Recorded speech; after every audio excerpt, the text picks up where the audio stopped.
Hoje a gente vai falar sobre organização e planejamento. Eu quero mostrar pra vocês o meu sistema de organização, o que é que tem funcionado pra mim e como que eu comecei a ser muito mais produtiva desde que eu implementei ele, pra tentar ajudar e dar aí uma luz pra quem estiver tentando organizar a sua vida e torná-la mais produtiva também. Se você chegou agora aqui no canal e não sabe nem quem eu sou, o meu nome é Débora e eu moro há 10 anos no exterior e há 3 anos mais precisamente aqui na Alemanha. E atualmente eu trabalho como criadora de conteúdo aqui pras minhas redes, crio e planejo conteúdo pra uma marca no Brasil também, ou seja, eu trabalho como social media, e até pouco tempo atrás eu tinha um emprego CLT aqui na Alemanha, num restaurante. Inclusive eu tenho vídeos aqui no canal onde eu falo mais detalhadamente sobre cada um desses trabalhos, eu vou deixar os links aqui embaixo para caso você queira assistir depois. Além disso, eu ainda tenho a minha vida pessoal, né? Sou casada, tenho minhas metas, tenho vida social, então com certeza é um desafio conseguir conciliar tudo isso, por isso que eu resolvi gravar esse vídeo. Primeiramente, eu quero dizer que não existe uma pessoa que seja 100% organizada, planejada e que consiga ser 100% produtivo o tempo inteiro. Isso é uma utopia e eu acho que é necessário falar isso logo no início desse vídeo para que você entenda que tudo que eu vou falar aqui nesse vídeo são dicas e ferramentas que sim, podem te ajudar muito, mas que a vida acontece. E ela é muito mais do que uma tabela do Excel que é cheia de fórmulas e você sabe exatamente o que vai esperar dela. Eu sinto que normalmente nesses vídeos sobre dicas de como ter uma rotina mais produtiva, as pessoas colocam um peso e uma pressão pra gente ser produtivo o tempo inteiro e eu sou totalmente contra isso. Eu acho que a nossa sociedade, nos tempos atuais, naturalmente já tem uma vida muito mais corrida,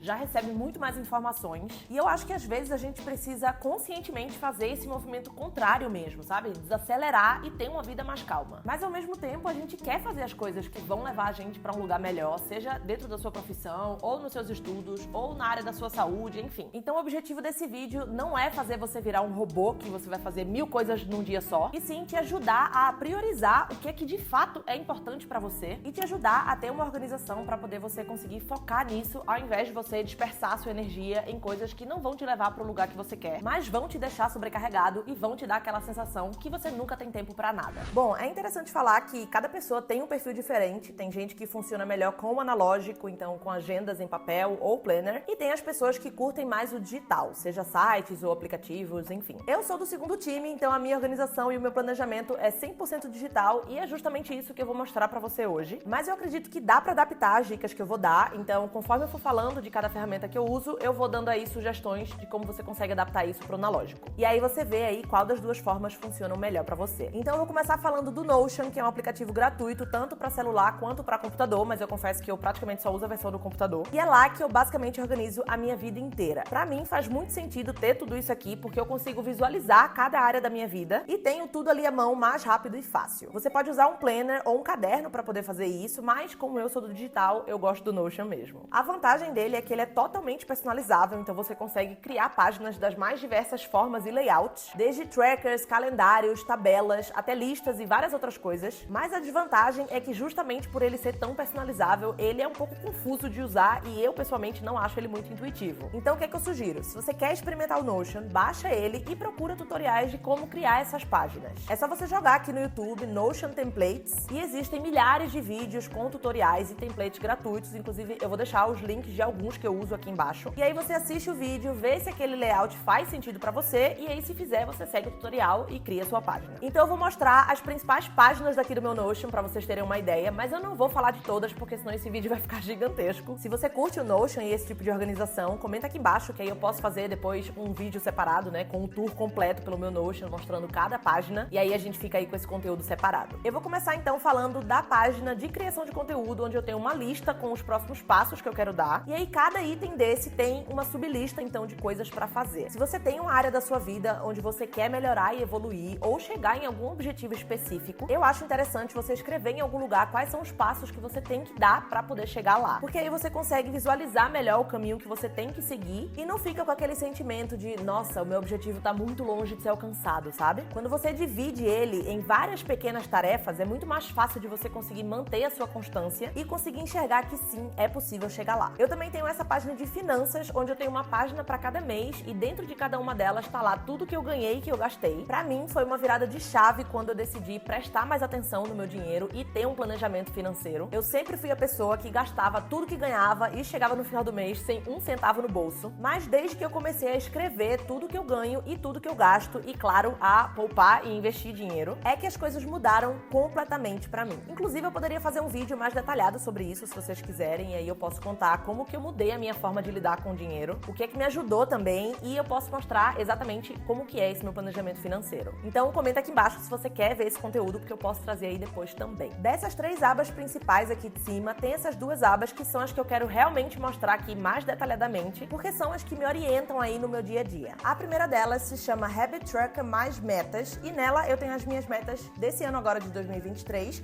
e tenho um tracker de hábitos. Cada hábito desse contribui para uma meta que eu estabeleci para mim, e cada vez que eu faço um desses hábitos, o progresso da minha meta é aumentado. Então isso me ajuda muito a manter o foco e a disciplina de continuar fazendo as coisas que eu sei que vão me levar para o lugar que eu quero chegar. Esse template de metas e hábitos é muito legal e eu recomendo muito para quem estabelece metas lá no início do ano e depois acaba esquecendo dessas metas, e aí chega no final do ano, a pessoa já nem sabe mais o que ela queria e obviamente acaba não atingindo nada do que ela tinha se proposto. Mas eu não fiz esse template sozinha, eu peguei de uma menina chamada Isa, e se você quiser um template igualzinho a esse, onde você vai conseguir personalizar e colocar as metas que você quiser e os seus hábitos, eu vou deixar o link do vídeo dela aqui embaixo para poder você ver depois. Foi graças a esse template que pela primeira vez na vida eu consegui manter uma rotina regular de exercícios. Eu sempre fui a pessoa que disse que queria me exercitar toda semana e aí fazia um mês de academia ou yoga ou qualquer outra coisa e depois parava. E esse ano eu tô conseguindo manter uma rotina regular desde fevereiro até agora, e muito disso eu sei que vem desse tracker de hábitos aqui que me ajuda a ver diariamente o meu avanço. Se você não tem o Notion, existem vários aplicativos de celular com tracker de hábitos que podem te ajudar da mesma forma, ou então você pode criar o seu próprio tracker em alguma agenda ou planner. Eu recomendo muito esse tipo de ferramenta porque, como eu falei, ela ajuda você a ver o seu progresso e isso vai te dando motivação para poder você continuar a fazer aquilo. E por último, eu tenho aqui a aba que se chama Calendário de Conteúdo, e é aqui então que eu planejo toda a minha criação de conteúdo. Então eu tenho aqui um calendário onde eu coloco exatamente o que eu preciso postar, quando eu preciso postar, em que rede eu preciso postar e qual que é o status daquele post. Por exemplo, quando eu clico nesse vídeo daqui, aqui embaixo eu tenho todo o roteiro do vídeo,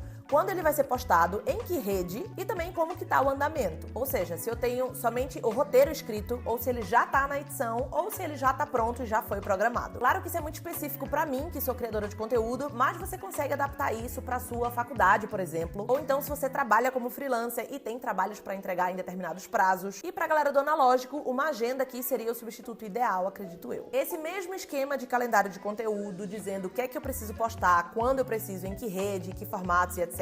Eu também tenho no meu trabalho como social media. Mas aí, como eu preciso que isso seja compartilhado com outra pessoa e que as duas tenham acesso, que as duas consigam editar, nesse caso eu uso o Trello, que é uma plataforma de gerenciamento de projetos. Se você precisa de algo parecido, dá uma procurada no Google para ver como que funciona. Eu acho bem fácil e intuitivo, mas eu não posso mostrar muitos detalhes aqui porque, obviamente, esse conteúdo é confidencial, né? Essa é a forma que eu organizo cada areazinha da minha vida. Porém, o meu planejamento semanal, que é onde eu vou determinar exatamente o que é que eu vou fazer em cada dia da semana, eu prefiro usar outra ferramenta, que essa é muito mais conhecida e fácil de utilizar, e eu tô falando do Google Agenda. É lá que eu planejo todos os meus dias e, diferente do que as pessoas às vezes pensam, que planejar o seu dia todo acaba talvez colocando muita pressão em você ou podando a sua liberdade, eu acho que é exatamente o oposto. Quando você planeja exatamente o que você vai fazer naquele dia, isso te ajuda a focar nas coisas que realmente importam. Eu não sei se isso já aconteceu com você, de você ter tanta coisa pra fazer e tá tudo na sua cabeça, tipo, eu preciso marcar o médico, eu preciso lavar roupa, mas eu também tenho que ir no banco pra resolver isso, e eu tenho uma prova tal pra estudar, mas também tem um jantar de aniversário de fulano, e aí isso tudo vai te dando ansiedade, porque você tem uma lista enorme de coisas pra fazer, e aí você não sabe por onde começar, e justamente por não saber por onde começar, você às vezes acaba começando por coisas que não tem tanta importância. E aí chega no final de semana, às vezes você não conseguiu fazer tudo aquilo que você tinha que fazer, então você fica com aquela sensação de não ter sido produtivo, mas ao mesmo tempo você estava ocupado a semana inteira e não teve tempo pra nada. Então é aquele sentimento confuso de eu fiz muita coisa, mas ao mesmo tempo eu não fiz aquilo que precisava ter sido feito. E é aí que a agenda do Google entra, ou então, pra quem prefere escrever, uma agenda física ou um planner. Porém, antes de eu começar a colocar as coisas na agenda, eu gosto de listar todas as demandas que eu tenho pra aquela semana. E aí eu gosto de dividir em 3 listas. No caso, eu tenho a lista de criação de conteúdo, tenho a do trabalho como social media e tenho a minha pessoal. Eu costumo fazer no bloco de notas mesmo, e aí lá eu escrevo tudo que eu preciso fazer naquela semana em cada uma das listas. Depois Depois, eu determino o nível de importância daquelas coisas para eu entender o que é prioridade ou não. E eu escrevo do lado também, caso alguma coisa tenha um prazo específico para ser entregue. Assim, eu já sei que aquela coisa tem que ser resolvida primeiro. Depois que eu tenho isso pronto, aí sim é que eu vou começar a planejar a minha semana. Primeiro eu coloco no calendário se eu tenho algum evento específico naquela semana, tipo uma consulta de médico, uma reunião, enfim. Depois eu insiro a minha rotina da manhã, que pra mim é uma prioridade, eu faço sempre. Então eu preciso organizar minha semana contando que esse tempo vai ser dedicado pra essas coisas. E depois eu começo a inserir tudo que tá lá na minha lista. Eu vou colocando tudo que é prioridade pro início da semana, pra garantir que eu vou conseguir ter tempo de fazer as coisas mais importantes e vou levando em conta, claro, aquelas coisas que tem um prazo específico pra fazer. E aqui é muito importante a gente ser realista com o tempo que a gente vai precisar pra fazer cada coisa dessas. Se você nunca planejou a sua semana assim, no início talvez seja um pouco difícil, porque você não sabe exatamente quanto tempo é necessário pra cada tarefa, e aí você vai precisar fazer uma estimativa, e aí às vezes você vai estimar pouco tempo, às vezes muito tempo. Mas não tem muito o que fazer, você precisa realmente marcar o tempo que você levou pra poder depois você ir afinando esse planejamento. Conforme você vai inserindo essas coisas na agenda, você vai entendendo se você de fato vai ter tempo pra poder fazer aquilo tudo que você se propôs, ou se você vai ter que cortar algumas coisas naquela semana, porque você é um ser humano e você também precisa descansar e também precisa de um tempo de lazer. E é por isso que fazer aquela lista das demandas e determinar a importância de cada coisa vai te ajudar nesse momento. Porque aí você vai saber o que é que você vai ter que abrir mão naquela semana, porque simplesmente não vai dar tempo. E já que a gente tá falando de abrir mão, eu queria me aprofundar um pouquinho nisso, porque eu acho que muita gente tem a ilusão de que uma pessoa produtiva simplesmente dá conta de tudo. E isso, como eu acabei de falar, é uma ilusão, isso não existe, ninguém dá conta de tudo e a gente nem precisa dar conta de tudo. Sabe aquela analogia dos pratinhos, que cada área da nossa vida é um pratinho e a vida adulta é você simplesmente estar ali tentando equilibrar todos os pratinhos ao mesmo tempo? As redes sociais fazem a gente acreditar que as pessoas conseguem equilibrar todos esses pratinhos sempre o tempo inteiro. Mas isso é uma grande ilusão. A grande maioria das pessoas, e eu me incluo nisso, acaba deixando algum ou alguns pratinhos caírem ao longo da vida. Aliás, eu ouso dizer que a gente sempre vai ter algum pratinho que vai estar caído no chão e tá tudo bem. A gente tem que parar de buscar essa perfeição, de se comparar com as outras pessoas e de achar que só a gente não consegue fazer tudo, só a gente é que não dá conta, porque isso não é verdade. Então, se tem um conselho que eu posso dar pra você é: escolha quais são as suas prioridades. Qual é o pratinho que realmente é importante pra você e que você vai fazer de tudo pra tentar não deixar ele cair? É nele que você precisa focar suas energias e você precisa aceitar que isso significa que outros pratinhos não vão estar em equilíbrio. No meu caso especificamente, o meu foco nos últimos tempos tem sido totalmente a minha vida profissional, porque eu tô fazendo uma transição de carreira, então é óbvio que eu preciso prestar atenção e focar as minhas energias nisso, e também na minha saúde, principalmente física, porque eu tô chegando aí nos 30 e eu sinto sim que a idade já começa a ter alguma influência na minha saúde. Então, no momento, os meus focos são esses. Minha vida social não tá no topo das minhas prioridades. Cuidar da minha casa, por exemplo, acho que tá em último lugar de prioridade pra mim. E isso significa que eu vou sim recusar convite pra ir pra um rolê e que muitas vezes a minha casa chega num ponto que eu olho e penso: meu Deus, eu preciso fazer uma faxina aqui porque realmente não tá dando mais. É uma coisa que eu me orgulho? Óbvio que não. Mas eu entendi que nesse momento eu não vou conseguir manter uma vida social super ativa e a minha casa limpa o tempo inteiro. E tá tudo bem, eu aceito isso. Por isso, não se cobre tanto em ser perfeito em todas as áreas da sua vida. Conseguir manter uma alimentação saudável, uma rotina de exercícios, cuidar do seu relacionamento, ter uma vida social ativa, ser um bom profissional. Isso não existe. Pelo menos eu acredito que isso não exista. E eu queria trazer um pouco essa reflexão aqui nesse vídeo, porque eu sei que muita gente pode ter clicado nesse vídeo achando que eu sou essa pessoa que consegue tudo isso, ou então que ele vai salvar a sua vida e vai fazer você se tornar essa pessoa. E não vai. Mas ele pode te ajudar a fazer você entender o que é a sua prioridade e te ajudar a se organizar e planejar para que você consiga focar naquilo que realmente é importante pra você. E assim te ajudar aí nessa evolução e nesse caminho. Me conta aqui embaixo como que você se organiza, se você já usa alguma dessas ferramentas, ou então se você usa alguma outra que eu não citei aqui. Eu espero ter te ajudado com esse vídeo e é isso, a gente se vê no próximo. Tchau!